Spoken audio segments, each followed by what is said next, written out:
আন্তৰিকভাৱে যদি কওঁ, অন্তৰৰ পৰা যদি কওঁ, হয়তো হাগ্ৰামা মহিলাৰী ডাঙৰীয়া ভিতুই ক'ব যে পৃথ্বীৰাজ নাৰায়ণ দেৱনে 2021 চনৰ পৰাই BPF-ৰ লগত জড়িত হৈ আছে আৰু অতি শীঘ্ৰে আনুষ্ঠানিকভাৱে BPF দলত মই যোগদান কৰিম, ৰাইজক সন্মুখত যোগদান কৰিম আৰু মোৰ লগত বহু শতাধিক যুৱকক লৈ মই যোগদান কৰিম। আজি এই ঘোষণা আপোনালোকৰ সন্মুখত দিলোঁ।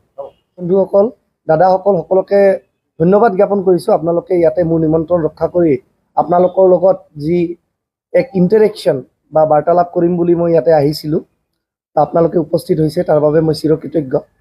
আৰু সদ্যহতে আপোনালোকে দেখিবলৈ সক্ষম হৈছে যে যোৱাকালি অৰ্থাৎ 17 ফেব্ৰুৱাৰী তাৰিখে ওদালগুৰিৰ কালাইগাঁও স্থিত BPF-ৰ 84তম CWC মিটিঙত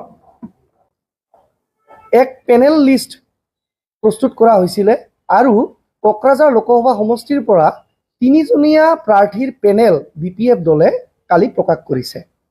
BPF দলে সৰ্বপ্ৰথমে কোকৰাঝাৰৰ 3জনীয়া পেনেলত প্ৰমীলা ৰাণী ব্ৰহ্ম ডাঙৰীয়নী, খাম্পা বৰগোহাঁই ডাঙৰীয়া আৰু মোৰ অৰ্থাৎ পৃথ্বীৰাজ নাৰায়ণ দেৱ মেছৰ নাম তাতে সন্নিৱিষ্ট কৰিছে। আৰু মোৰ নাম কোকৰাঝাৰ লোকসভা সমষ্টিত প্ৰতিদ্বন্দ্বিতা কৰিবৰ কাৰণে BPF দলৰ পৰা যি পেনেলত সংলগ্ন কৰিছে, তাৰ বাবে মই BPF প্ৰধান হাগ্ৰামা মহিলাৰী ডাঙৰীয়াক শতবাৰ প্ৰণাম আৰু কৃতজ্ঞতা জ্ঞাপন কৰিছোঁ। আৰু লগতে ৰাইজৰ আগত মই এষাৰ বা কিছুমান কথা মই দাঙি ধৰিব বিচাৰিছোঁ যে 17 ফেব্ৰুৱাৰী 2024 তাৰিখে যি BPF দলে 3জনীয়া পেনেল প্ৰস্তুত কৰি মোৰ নামটো কোকৰাঝাৰ লোকসভা সমষ্টিৰ পৰা এজন এম্পেনেল কেণ্ডিডেট বা প্ৰাৰ্থী হিচাপে সংলগ্ন কৰিলে, তাক লৈ বহুত মানুহৰ ভিতৰত চৰ্চা হৈছে। কিন্তু চৰ্চাৰ কিছুমান প্ৰশ্ন হৈছে, কিছুমান মানুহৰ মাজত এক জিজ্ঞাসাবিলাক আহিছে যে দৰাচলতে এইটো কিয় আহিলে তেওঁৰ নামটো পেনেলত। এতিয়া মই ক'ব বিচাৰিছোঁ যে চাওক, আপোনালোকে জানে 2020 চনৰ যি BTR ৰেকৰ্ড, সেই তৃতীয় বড়ো শান্তি চুক্তিত মোৰ ওতঃপ্ৰোতভাৱে শান্তি চুক্তিৰ মধ্যস্থতাকাৰী হিচাপে বা পিছ টক্স মেডিয়েটৰ হিচাপে এক যোগাত্মক ভূমিকা আছিলে। আৰু মই পিছ বিল্ডিং কৰিবৰ কাৰণে আমাৰ BTR অঞ্চলখনত বা বড়োলেণ্ড অঞ্চলখনত এক সাৰ্বঙ্গীন শান্তি ঘূৰাই আনিবৰ বাবে প্ৰাণ নাস্তি মই মোৰ অৱদান আগবঢ়াইছিলোঁ। হয়তো সেইটো এটা গ্ৰাউণ্ড হাগ্ৰামা মহিলাৰী ডাঙৰীয়াই তাক গুৰুত্বত লৈ পিনে সেই ঘোষণা কৰিছে। আৰু দ্বিতীয়তে এটা কথা, আজি দৰাচলতে অসমত আজি বহুত চুক্তি হৈ গ'ল, অসম ৰাজ্যখনত বহুত চুক্তি হৈ গ'ল। অসম চুক্তি হ'ল, BTR ৰেকৰ্ড হৈ গ'ল, আদিবাসী ভাই বন্ধুসকলৰ লগত আদিবাসী চুক্তি ৰিচেণ্টলি হৈ গ'ল। আৰু আমি দেখিবলৈ পাইছোঁ যে কোচ ৰাজবংশী জনগোষ্ঠীয় লোকসকলকো KAC প্ৰদান কৰা হ'লে। কিন্তু আমি অৱশেষত কি দেখিছোঁ যে বস্তুবিলাক চুক্তিৰ নামত চুক্তি হয়, কিন্তু দিল্লীত গৈ পিনে বড়ো জনগোষ্ঠীৰ যি BTR ৰেকৰ্ড হ'ল, তাৰ যি লেটাৰ এণ্ড স্পিৰিট আছিলে, সেই লেটাৰ এণ্ড স্পিৰিটটোক উত্থাপন কৰিব পৰাৰ বাবে যোগ্য ব্যক্তিজন দিল্লীত নাই। আজি আদিবাসী ভাইসকলৰ, আদিবাসী জনগোষ্ঠীয় লোকসকলৰ যি সশস্ত্ৰ সংগঠনসকলৰ লগত যি এক শান্তি চুক্তি স্বাক্ষৰিত হ'ল, সেই শান্তি চুক্তি অনুযায়ী 1000 কোটি টকাৰ প্ৰস্তাৱ আৰু 1000 কোটি টকাৰ গ্ৰেণ্টৰ দফা উল্লেখ কৰা হৈছিলে। কিন্তু আজিলৈকে 1000 কোটি টকাৰ হয়তো 10 কোটি টকাও তেওঁলোকে মোকলাই আনিব পৰা নাই বা তেওঁলোকে সেই পুঁজি কেন্দ্ৰ চৰকাৰৰ পৰা পোৱা নাই। আজি তদ্ৰুপ ৰাজবংশী জনগোষ্ঠীয় লোকসকলৰ বা কোচ ৰাজবংশী ভাইসকলে KAC অসম চৰকাৰৰ পৰা লাভ কৰিলে, কিন্তু KACৰ যি উন্নয়ন হ'ব লাগিছিলে বা KACৰ নামত যিখিনি ধাৰাত প্ৰগতি হ'ব লাগিছিলে, কোচ ৰাজবংশী জনগোষ্ঠীটোৰ যি এক প্ৰগ্ৰেছ হ'ব লাগিছিলে, প্ৰস্পাৰিটি হ'ব লাগিছিলে, সেইখিনি কিন্তু আমি আজি দেখিবলৈ সক্ষম হোৱা নাই। তো এইবিলাক কাৰণেই আমি এজন যোগ্য ব্যক্তিক BPF ৰাজনৈতিক দলৰ পৰা কিদৰে দিল্লীত পাৰ্লিয়ামেণ্টৰ মজিয়াত নিজৰ উচ্চ স্বৰত বলিষ্ঠ কণ্ঠেৰে ইয়াৰ প্ৰত্যেকটো জনগোষ্ঠীৰ লোকৰ হৈ মাত মাতিব পাৰে, আদিবাসী লোকসকলৰ কাৰণে, বড়ো কছাৰী ভাইসকলৰ কাৰণে, কোচ ৰাজবংশী ভাইসকলৰ কাৰণে, আমাৰ সংখ্যালঘু মুছলমান ভাইসকলৰ কাৰণে, নাথযোগী ভাইসকলৰ কাৰণে, Bodo, non Bodo, tribal, non tribal সকলৰ কাৰণে ইনক্লুজিভভাৱে। কাৰণ MP ইলেকশ্যনটো এইটো BTC ইলেকশ্যন নহয়, এইটো 6 শিডিউল বা 6ষ্ঠ অনুসূচিত পৰিষদীয় নিৰ্বাচন নহয়, আনকি এইটো MLA ইলেকশ্যনো নহয়। MP ইলেকশ্যনত আমি গুৰুত্ব দিব লাগিব পলিচি মেকিঙৰ ওপৰত, নীতি নিৰ্ধাৰণৰ ওপৰত, যাতে BTRত বসবাস কৰা বা BTCত বসবাস কৰা যিমানবোৰ জনগোষ্ঠী আছে তেওঁলোকে সা সুবিধা পায়। অৱশেষত মই এটাই কথা ক'ব বিচাৰিছোঁ, মই কোনো দলক বিৰোধিতা কৰিব বিচৰা নাই, কিন্তু এষাৰ কথা কৈ মই আজিৰ এই মোৰ মন্তব্য সামৰিম যে প্ৰমোদ বড়ো ডাঙৰীয়াই UPPL চৰকাৰ BTRত গঠন কৰাৰ পূৰ্বত তেওঁ বিভিন্ন মানে প্ৰস্তাৱ বা মেনিফেষ্টত তেওঁ প্ৰতিশ্ৰুতি প্ৰদান কৰিছিলে যে তেওঁ বিভিন্ন জনগোষ্ঠীৰ উন্নয়নৰ কাৰণে বা বিভিন্ন জনগোষ্ঠীৰ কল্যাণৰ কাৰণে তেওঁ ডেভেলপমেণ্ট কাউন্সিল বা ডেভেলপমেণ্ট বৰ্ড বনাই দিব। কিন্তু আজি আমি দেখিবলৈ সক্ষম হৈছোঁ যে সেই ডেভেলপমেণ্ট বৰ্ডবিলাক বনাব পৰা নাই। এই কাৰণে মই প্ৰমোদ বড়ো ডাঙৰীয়াক জগৰীয়া কৰিব বিচৰা নাই, বেচেৰা তেওঁ কৰিব বিচাৰিলেও নোৱাৰে। কাৰণ আজি BTR চুক্তি অনুযায়ী যি 1500 কোটি টকা প্ৰতিশ্ৰুতি প্ৰদান কৰা হৈছিলে, সেই 1500 কোটি টকা দি পিনে তেওঁ যদি 5 বছৰত প্ৰত্যেকটো জনগোষ্ঠীৰ কল্যাণৰ কাৰণে পুঁজি দিব লগা হয়, তেতিয়াহ'লে কিন্তু সেয়া সম্ভৱ নহয়। হয়তো তেওঁ কিমান দিব, 2 কোটি 3 কোটি টকা এটা ডেভেলপমেণ্ট বৰ্ডত। সেই ডেভেলপমেণ্ট বৰ্ডৰে কিন্তু ইমানখিনি কম পুঁজিৰে উন্নয়ন কৰাটো সম্ভৱ নহয়। কাৰণ BTCৰ বাজেট, BTC চুক্তি 2003 অনুযায়ী যি BTCক প্ৰপৰ্চনেট ফাণ্ডিং কেন্দ্ৰ আৰু অসম চৰকাৰৰ পৰা দিব লগা আছিলে, সেয়া কিন্তু আজিলৈকে BTCক দিয়া হোৱা নাই। অৰ্থাৎ অসমৰ যি জনসংখ্যা, সেই জনসংখ্যাৰ ৰেচিঅ'ত BTCৰ যিখিনি জনসংখ্যা, অসমৰ 10-12% পপুলেশ্যন আমাৰ BTC অঞ্চলত আছে। সেই হিচাপে কিন্তু অসমৰ 1 লাখ কোটি টকাৰ যি বাজেট, সেই হিচাপে BTCয়েও 10%, অৰ্থাৎ প্ৰত্যেক বছৰি 10,000 কোটি টকাৰ বাজেট BTCয়ে পাব লাগে। সেই পালে কেৱল বড়োই নহয়, মই ভাবোঁ প্ৰত্যেকটো জনগোষ্ঠীৰ উন্নয়নৰ কাৰণে বছৰি 500 কোটি টকাকে দিব পাৰিব।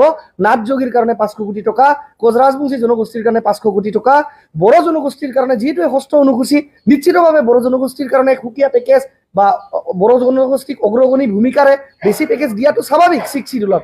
কিন্তু আদিবাসী জনগোষ্ঠীৰ কাৰণে বছৰি 500 কোটি টকা, সংখ্যালঘু জনগোষ্ঠীয় ভাইসকলৰ কাৰণে বা ধৰ্মীয় সংখ্যালঘু ভাইসকলৰ কাৰণে 500 কোটি টকা, এই ধৰণে 2-3 হাজাৰ কোটি টকাৰ পেকেজ প্ৰত্যেক বছৰে কিন্তু BTC চৰকাৰে দিব পাৰিব, যদিহে BTC চুক্তিৰ যি দফা 2003 চনত স্বাক্ষৰিত হৈছিলে যে অসম চৰকাৰ আৰু কেন্দ্ৰ চৰকাৰে BTC অঞ্চলত উন্নয়নৰ বাবে প্ৰপৰ্চনেট ফাণ্ডিং প্ৰদান কৰে। কিন্তু এই কথাষাৰ আজিলৈকে ভাৰত চৰকাৰৰ যি মন্ত্ৰালয় বা ভাৰতৰ মহামান্য বলিষ্ঠ কণ্ঠৰে আজিলৈকে উঠাব পৰা নাই।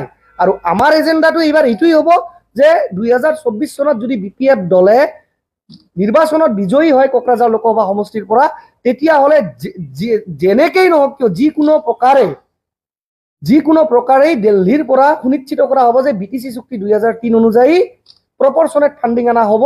আৰু অসমৰ জনসংখ্যা আৰু BTCৰ জনসংখ্যাৰ যি ৰেচিঅ', সেই হিচাপে অসমে যিহেতু 1 লাখ কোটি টকাৰ ওপৰত বছৰি বাৰ্ষিক বাজেট বনায়, BTCকো ইয়াৰলি 10,000 কোটি টকাৰ যাতে বাজেট BTC চুক্তিৰ দফা অনুযায়ী প্ৰদান কৰে, সেই কথাত গুৰুত্ব দি সকলো জনগোষ্ঠীৰে উন্নতি, প্ৰগ্ৰেছ, কল্যাণ আৰু ইনক্লুজিভভাৱে হিংসা ত্যাগ কৰি এক কমিউনেল হাৰমনিৰে কেনেকৈ BTRত শান্তি বা বড়োলেণ্ডত এক চিৰযুগমীয়া শান্তি আমি আনিব পাৰোঁ, মিল সম্প্ৰীতি কৰিব পাৰোঁ, সেয়াই আমাৰ চাওক।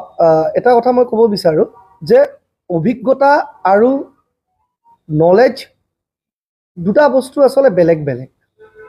মই নকওঁ যে মই সৰ্বজ্ঞানী, পৃথিৱীত বহুতো জ্ঞানী লোক আছে, কিন্তু মই এইখিনি ক'ব পাৰোঁ যে মই যিটো বস্তু কৰিম উইথ ডেডিকেশ্যন, উইথ ডিটাৰমিনেশ্যন কৰিম।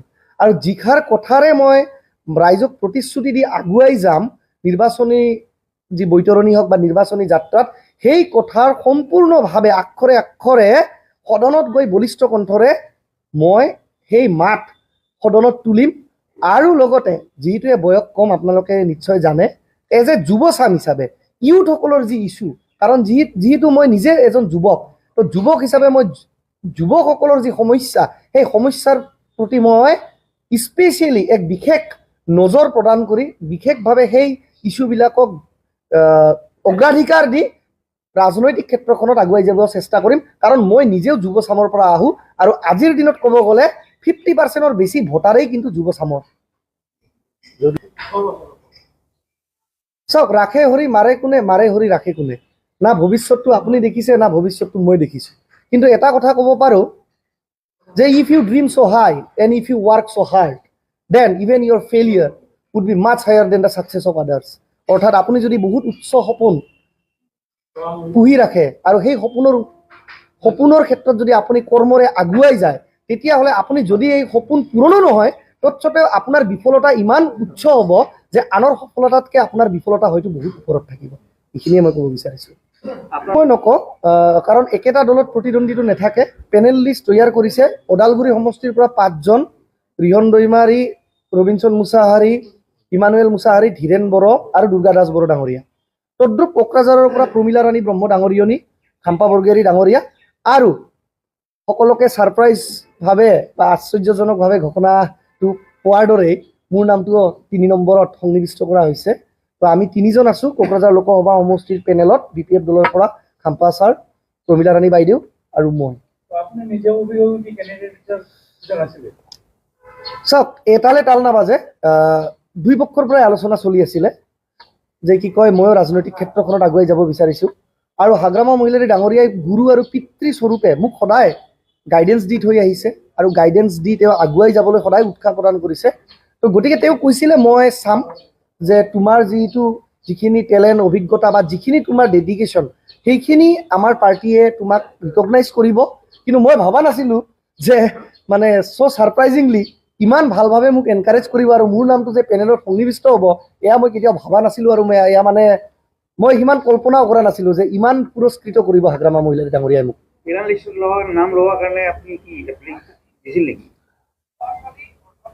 চাওক, পেনেল লিষ্টত মই BPF দলৰ লগত জড়িত থাকিব বিচাৰোঁ বুলি মই আগতীয়াভাৱেও তেওঁৰ লগত মই কাম কৰিছোঁ আৰু এই পেনেল লিষ্ট ঘোষণা হোৱাৰ আগতেও তেওঁক মই বিভিন্নবাৰ আলোচনা কৰিছোঁ, লগ হৈছোঁ।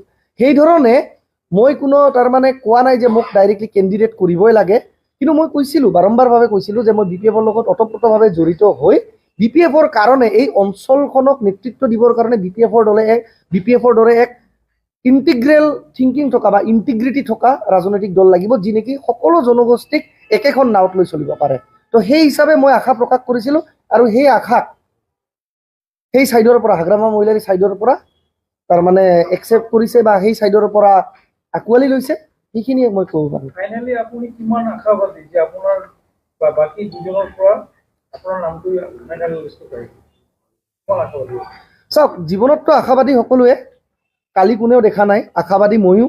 কিন্তু এটা কথা যে দলৰ স্বাৰ্থটোও চাব লাগিব, দলৰ স্বাৰ্থ চাব লাগিব, তাৰপিছতে দলৰ কৰ্মীসকলৰ স্বাৰ্থ চাব লাগিব। দল প্ৰথম, তাৰপিছত দলীয় নেতা আৰু কৰ্মীসকল, তাৰপিছত মই এটাই আশ্বাস দিব পাৰোঁ যে কেণ্ডিডেট হ'বৰ বাবে যি যোগ্যতা লাগে, সেই যোগ্যতাখিনি যদিহে মোৰ নাই, তেতিয়াহ'লে এই যোগ্যতাখিনি আৰোহণ কৰিবৰ কাৰণে মই কেণ্ডিডেট ফাইনেল ডিক্লেয়াৰ হোৱাৰ আগতেই প্ৰচেষ্টা আৰু প্ৰয়ত্ন কৰিম।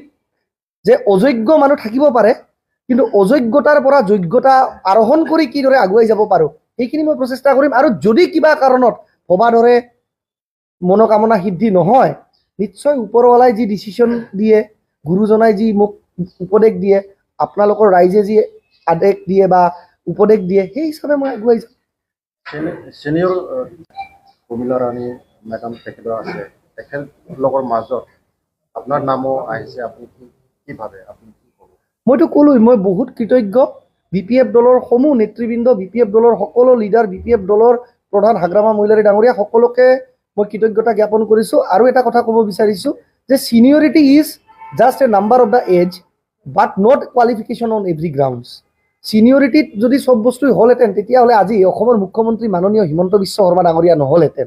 চিনিয়ৰিটিয়ে যদি সৰ্বোচ্চ হ'লহেঁতেন, তেতিয়াহ'লে হাগ্ৰামা মহিলাৰী ডাঙৰীয়াই সেই 33-ৰ পৰা 35 বছৰৰ বয়সৰ ভিতৰত 2003 চনত BTACৰ কিন্তু প্ৰধান হ'ব নোৱাৰিলেহেঁতেন। তো চিনিয়ৰিটিৰ লগতে যোগ্যতা, দক্ষতা, সহনশীলতা, টলাৰেঞ্চ আৰু পাৰ্টিৰ প্ৰতি ভক্তি আৰু ৰাইজৰ প্ৰতিও ভক্তি লাগিব, আৰু অৱশেষত নিজৰ ভাগ্যও লাগিব। চাওঁ ৰাইজে কি কৰে আৰু ভাগ্য কি কৰে এইবাৰ। আৰু ইতিমধ্যে খাম্পা বৰগোহাঁইৰ নাম আহি আছে কোকৰাঝাৰত, আপুনি কি ভাবিব? মই শুভেচ্ছা জ্ঞাপন কৰিছোঁ সকলো প্ৰাৰ্থীকে, যাৰ যাৰ নাম পেনেল লিষ্টত আছে সকলোকে শুভেচ্ছা জ্ঞাপন কৰিছোঁ। কাৰণ যোনেই নিজিকক কিয় BPFেইটো জিকিব। আজিতো কোনোবা নিজিকিলে যে বা কোনোবা টিকিট নাপালে যে কাৰোবা এজনৰ ইণ্ডিভিজুৱেল লছ হ'ব, সেইটোতো নহয়। আজি দলে যদি নিজিকে দলটোৰ বাবে লছ হ'ব ন। আজিৰ দিনত কোনেওতো ক'ব নোৱাৰে মই টিকিট নেপালে বা মই প্ৰাৰ্থী নহ'লে মই ইণ্ডিপেণ্ডেণ্টলি খেলিম। তেনেকুৱাতো ব্লেকমেইলৰ ৰাজনীতি BPFত নচলে ভাই, বেলেগ দলত চলিব পাৰে, কাৰণ আমি দেখিছোঁ বেলেগ দলত তেনেকুৱা হয়, BPFত তেনেকুৱা নচলে বুলি মই আশা কৰিছোঁ। যদি আপুনি টিকিট পায়, কাৰ লগত কণ্টেষ্ট কৰিব? এইটো হিপথেটিকেল প্ৰশ্ন নহয়, যিহেতুৱে মোৰ নাম আছে তো গতিকে প্ৰস্তুত থাকিবই লাগিব। প্ৰস্তুতি চলাম। যদি মই টিকিট পাওঁ নিশ্চিতভাৱে ইয়াতে UPPL ৰ লগতে প্ৰতিদ্বন্দ্বিতা হ'ব। UPPL ৰ দলৰ যিজন প্ৰাৰ্থী থাকিব তাৰ লগতে প্ৰতিদ্বন্দ্বিতা হ'ব। কিন্তু মই প্ৰতিদ্বন্দ্বী বুলি নাভাবোঁ। UPPL দলকো মই শুভেচ্ছা জ্ঞাপন কৰিছোঁ। গণতন্ত্ৰত মই বাৰম্বাৰ কৈছোঁ টলাৰেঞ্চ লাগিব, সম্প্ৰীতি লাগিব, সদ্ভাৱ লাগিব। UPPL দলৰ প্ৰাৰ্থীকো মই বেষ্ট অফ লাক শুভেচ্ছা জ্ঞাপন কৰিছোঁ। ৰাইজে আৰু ঈশ্বৰৰ আশীৰ্বাদে নিৰ্ণয় কৰিব কোনে জিকে। প্ৰতিদ্বন্দ্বী UPPL, কিন্তু মই ৰাইভেলৰী বা একদম যে কিবা মোৰ এনিমি শত্ৰু হ'ব বুলি মই অনুভৱ নকৰোঁ। ৰাইজৰ এইটো জানিব বিচাৰে যে পৃথ্বীৰাজ নাৰায়ণ দেৱ কেতিয়াৰ পৰা BPFৰ মেম্বাৰশ্বিপ বা কৰ্মী হ'ল, আপুনি কি কয়? চাওক এটা কথা, BPF দলৰ লগত মই আগতীয়াভাৱেও পলিচি লেভেলত কাম কৰিছিলোঁ। 2021 চনৰ পৰা বিভিন্ন পলিচিৰ ক্ষেত্ৰত কাম কৰিছিলোঁ। বিভিন্ন ক্ষেত্ৰত হাগ্ৰামা মহিলাৰী ডাঙৰীয়াৰ মাৰ্গদৰ্শনত মই আগুৱাইছিলোঁ। তো সেইধৰণে কাগজেৰে সংলগ্ন নাথাকিলেও বা কাগজেৰে পঞ্জীয়ন হৈ নাথাকিলেও মোৰ নামটো আন্তৰিকতাৰে কিন্তু মোৰ নাম BPFৰ লগত সদায় জড়িত হৈ আছিল। আপুনি কাগজৰ টুকুৰাৰে ক'ব পাৰে যে পৃথ্বীৰাজ BPF হয়তো নাছিল, ৰেজিষ্টাৰ চাই ক'ব পাৰে, মেম্বাৰশ্বিপ ৰোল চাই ক'ব পাৰে, কিন্তু আন্তৰিকভাৱে যদি কওঁ, অন্তৰৰ পৰা যদি কওঁ, হয়তো হাগ্ৰামা মহিলাৰী ডাঙৰীয়া ভিতুই ক'ব যে পৃথ্বীৰাজ নাৰায়ণ দেৱনেছ 2021 চনৰ পৰাই BPFৰ লগত জড়িত হৈ আছে। আৰু অতি শীঘ্ৰে আনুষ্ঠানিকভাৱে BPF দলত মই যোগদান কৰিম, ৰাইজক সন্মুখত যোগদান কৰিম, আৰু মোৰ লগত বহু শতাধিক যুৱকক লৈ মই যোগদান কৰিম। আজি এই ঘোষণা আপোনালোকৰ সন্মুখত দিলোঁ।